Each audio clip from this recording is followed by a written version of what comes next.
impulse decision. I decided I'm going to drive the Tundra. Look what I found in my daddy's closet. The front end's mostly on, so I mean, shouldn't go anywhere, hopefully.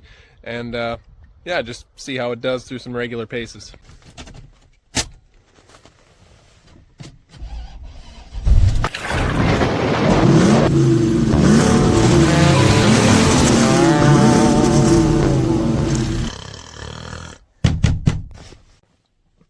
Oh, I was dreaming.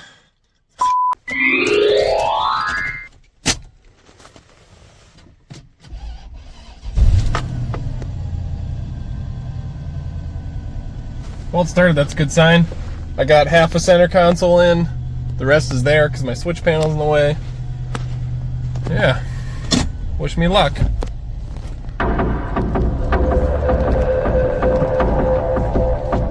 Curious how bad this front end's gonna rattle.